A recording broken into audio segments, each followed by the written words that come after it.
You work. You wake up early, answer messages, show up tired, stay later than you want to, and keep telling yourself that eventually it will make sense.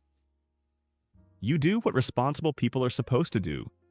You earn, you pay bills, you try not to waste money, you try to stay disciplined, you try to be smart, and somehow nothing feels like it's building. You're not exactly failing, that's the strange part. You're functioning, you're surviving. Maybe from the outside, your life even looks fine. But inside, there's this quiet frustration you can't explain. Because every month feels the same. Money comes in. Money goes out. You tell yourself next month will be better. Next year will be different. Once you get that raise, once you fix your spending, once life calms down, once everything lines up. But it never really does. It just becomes a cleaner version of the same loop. You're not broke enough to panic, but not free enough to breathe. That middle space is dangerous because it doesn't look like failure. It just feels like slow suffocation. Life keeps moving, but your future feels parked in the same place. And after a while, you start blaming yourself. Maybe I'm not disciplined enough. Maybe I spend too much. Maybe I'm behind. Maybe everyone else figured something out that I missed. That feeling gets louder at night. During the day, you can distract yourself with work, routines, noise, deadlines, responsibilities. But late at night, when the room gets quiet, the question gets louder. Why does it feel like I'm working so hard for a life that never really changes? That question matters, because most people answer it the wrong way. They think the solution is more effort, work more, save harder, cut more, sacrifice more. And yes, discipline matters. But sometimes the real problem isn't effort. Sometimes the real problem is that you're trying to build wealth with a survival skill set. You learned how to work, but nobody taught you how to build. And those are not the same thing. That's where the gap begins. Not luck, not talent. Not some secret hidden behind rich people and expensive courses. Skills. Real skills that change the way money moves in your life. Because wealth is not just earned, it's built. And if nobody ever taught you how to build, of course, progress feels slow. You've been trying to escape using tools designed for staying in place. That realization is uncomfortable. Because it means the problem might be deeper than budgeting, deeper than motivation, deeper than trying harder. It means maybe the reason nothing compounds is because nobody ever taught you what actually creates compounding. And once that thought enters your mind, it becomes hard to ignore. Because suddenly your whole life starts to look different, not as failure, but as someone playing a game without being taught the rules. That's a different kind of frustration. Because at least now the problem has a shape, and if it has a shape, maybe it can be changed. But first, you have to see it. Most people never do. They stay in the loop for years, sometimes decades. Not because they're lazy, because they were trained for stability, not leverage. And nobody talks about that. They just call it adulthood. They call it normal. They call it life. But deep down, you know something is off. Because normal shouldn't feel like permanent almost. Almost enough. Almost secure. Almost free. Almost there. Almost is one of the most expensive places a person can live.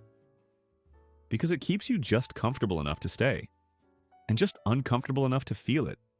That feeling isn't random. It's information. It's telling you something important. You are not just missing money. You are missing skills. And until that changes, the pattern usually doesn't. That's the secret nobody says out loud. Because it sounds simpler to blame spending. But the truth is heavier than that. Sometimes you're not stuck because you waste money. Sometimes you're stuck because you were never taught how to create more of it. That difference changes everything. Most people were raised to become good employees, not builders, not owners, not creators of leverage. Employees. Be polite. Be reliable, be useful, do your work. Don't cause problems. Study hard. Get qualifications. Get hired. Stay stable. That was the blueprint. And for a lot of people, it made sense. Security matters. Stability matters. Survival matters. But nobody explained that survival and wealth are not the same thing. One keeps you afloat. The other creates freedom. You can be incredibly responsible and still financially trapped. You can do everything right and still feel like your life is running on a treadmill. Because being good at work is not automatically the same as being good at building wealth. That's the part people discover too late. School teaches deadlines, jobs teach obedience, life teaches survival. But very few people are taught how money actually grows. Nobody sits you down and explains leverage. Nobody explains ownership. Nobody explains how value works. Nobody explains that there are people making more, not because they work harder, but because they understand systems better. You were taught how to exchange time for money, not how to make money move without your constant presence.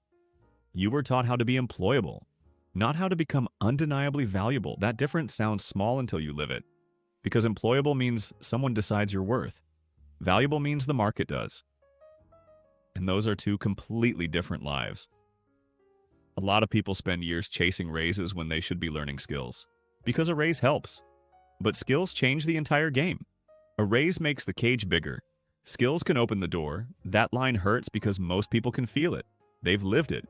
More money, same pressure. Better job, same anxiety. Nicer apartment, same trapped feeling. Because if your income rises but your skill set stays dependent, freedom still feels far away. That's why some people with average jobs quietly build wealth while others with impressive salaries stay stuck. It's not always income. It's often understanding. It's the ability to see money as something expandable, not fixed. Most people think income is a number, a final answer. This is what I make. This is what life costs. This is the gap. End of story. But people who build wealth think differently. They look at income like a problem to solve, a system to improve, a skill to expand, not a fact to accept. That mindset usually comes from exposure. Someone showed them, a parent, a mentor, a painful mistake. Something cracked the illusion that salary was the full story. For everyone else, salary becomes identity. It becomes a limit. And limits repeated long enough start to feel like truth. That's why people say things like, "I'm just not good with money. I could never do that. That's for other people." But often what they really mean is, "Nobody showed me another way." And that's different. Because ignorance feels personal when it's actually structural. You were trained for predictability, not possibility. For permission, not ownership. For caution, not expansion. And the scary part is how normal that feels. You can spend years believing your problem is motivation when your real problem is architecture. You built your financial life on a foundation designed for safety, then wondered why it never created freedom. That's not stupidity, that's inheritance. Most people inherited financial habits built around surviving hard times, not creating long-term wealth. Work hard. Keep your head down, don't risk too much, be grateful. And again, none of that is wrong. But if your goal is freedom, it's incomplete. Because wealth requires a different skill set. And if you don't learn it, life can quietly become decades of maintenance. Just maintaining.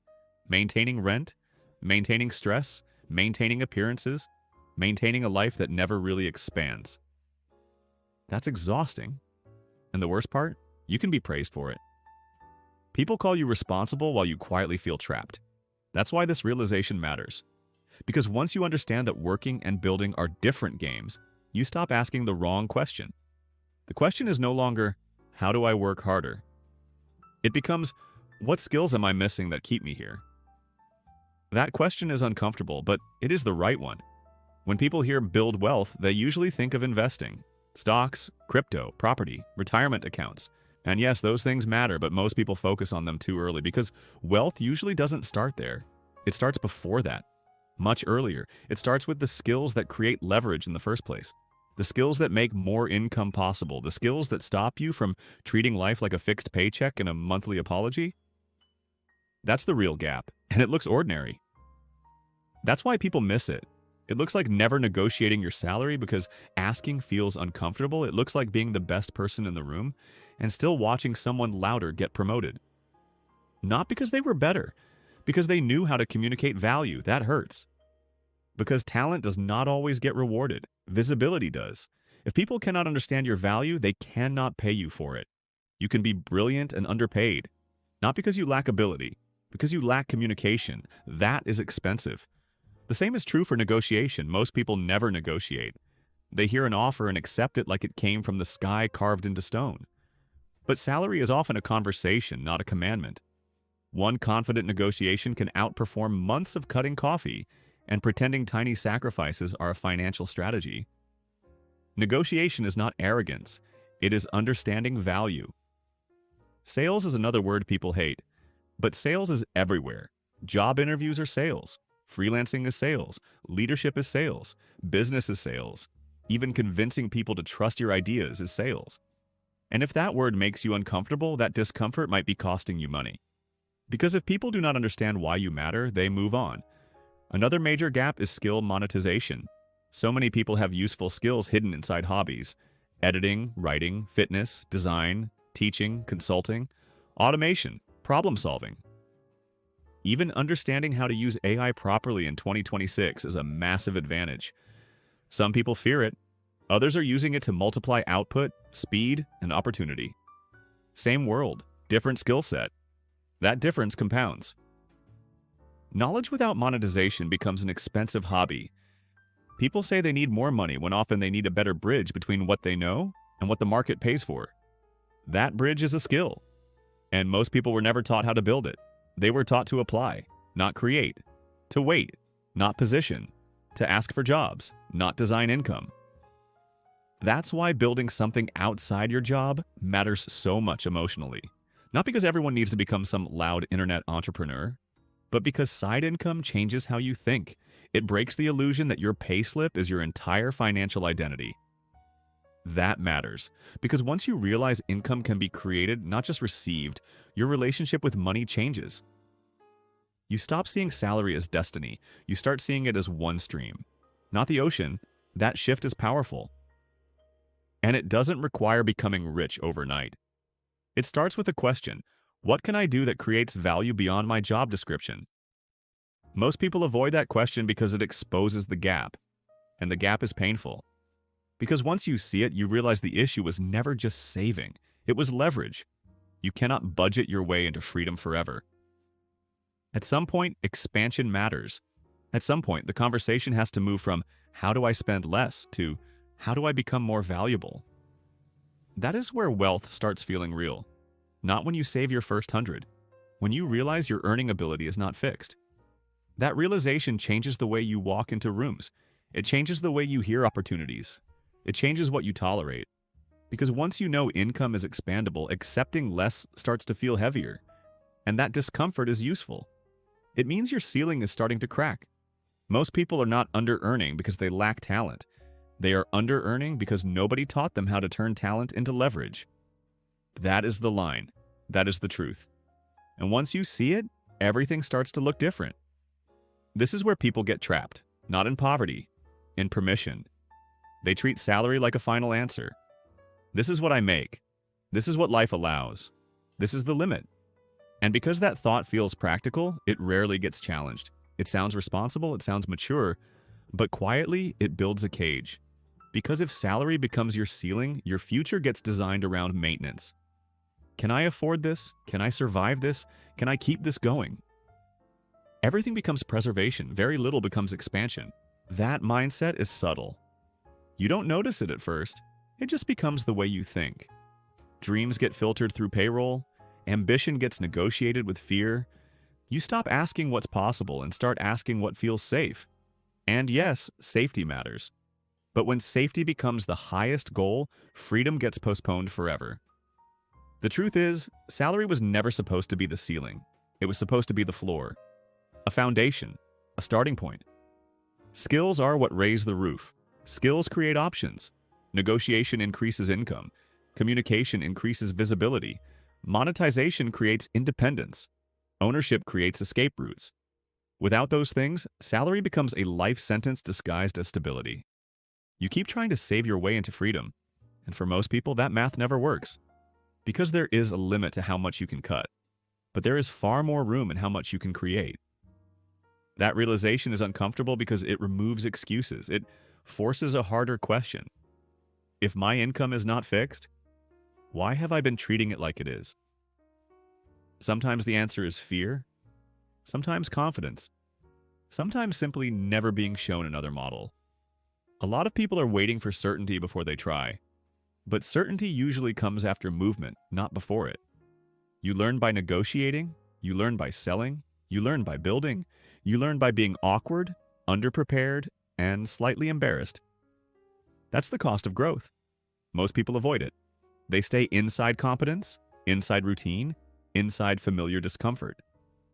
Because known frustration feels safer than uncertain possibility. That is how years disappear. Quietly, not dramatically, just repeated. Another month, another year, another version of soon. And one day you realize you have been loyal to a life you never actually wanted. That realization hurts, because it means the trap wasn't only external. Part of it was mental. You accepted limits that were never absolute. You outsourced your worth to systems that were never designed to make you free. That sounds harsh, but it is also hopeful, because if part of the cage was learned, part of it can be unlearned. That matters, because hopelessness says nothing can change. Clarity says something specific must change, and clarity is much more useful. The goal is not to hate your job. The goal is to stop believing your job is the full story. To stop treating employment as identity. To stop confusing stability with destiny, because once you do that, you begin to see money differently. Not as survival, as design. And design means choices. That's where things begin. Not with motivation, with awareness. The quiet understanding that maybe your financial life has been too small for your actual potential. And once you feel that, normal becomes harder to tolerate. That's a good thing, because discomfort is often the first honest sign that growth is finally starting. There is a moment this hits, usually late. Quiet room, phone light, everyone asleep, and your mind starts doing that thing it does when there's nowhere left to hide. Replaying years, conversations, jobs, missed chances, moments you stayed quiet, moments you accepted less, moments you thought stability was enough. And suddenly the thought arrives, clearer than you wanted. I've been trying to escape with the same thinking that built the cage. That truth lands heavy, because it means the problem was never just money, it was perspective. You were trying to create freedom with survival habits, trying to build wealth with a system designed only to keep things functioning, trying to outrun limits you never questioned. That's why it felt exhausting. You were solving the wrong problem, not because you were lazy, not because you lacked discipline, because nobody taught you what actually mattered. Nobody taught leverage, nobody taught negotiation, nobody taught ownership, nobody taught skill stacking, nobody taught how to turn value into income. They taught survival. And survival is powerful. But survival is not the same as freedom. That realization can create anger. At your upbringing, at school, at work, at yourself, at the years. But anger is not the point. Clarity is. Because once you can name the problem, shame loses some of its power. It stops being, I'm bad with money, and becomes, I was never taught how wealth is actually built. That sentence changes everything, because now the problem is specific, and specific problems can be solved. You stop seeing yourself as broken. You start seeing yourself as untrained. That is a much better place to begin.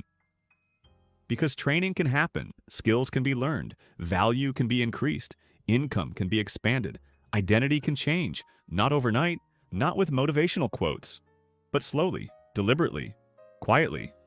That's the part nobody glamorizes. Real financial change often looks boring. Learning to ask better questions, learning to speak with more confidence, learning to stop apologizing for your value, learning to build something small, learning to think beyond Friday. That's where the shift begins. Not in some dramatic success story, in private decisions nobody sees. And maybe that's why it matters. Because the real turning points in life rarely look cinematic. They look like a person sitting in silence, realizing they cannot keep thinking the same way. That moment matters, because once you see the gap, you cannot unsee it. You notice it everywhere. In the way people talk about money, in the way fear shapes decisions, in the way some people build and others only maintain. You start hearing limits differently. You start questioning assumptions you used to obey automatically. That awareness is uncomfortable. Good. It should be. Because comfort built the loop. Discomfort breaks it. The goal is not to become obsessed with money. It is to stop being controlled by a lack of understanding. To stop living inside invisible ceilings. To stop calling limitation maturity. To stop mistaking maintenance for progress. That is the real shift.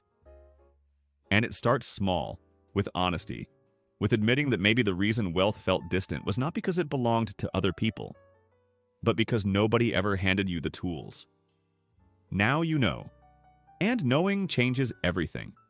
Not because awareness solves the problem, because denial no longer can.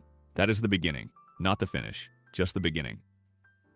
But beginnings matter, especially the quiet ones, especially the ones that happen at 2 a.m., especially the ones where you finally realize, I do not need a different life first, I need a different skill set. And once that becomes true, the future stops looking like a wall and starts looking like a door.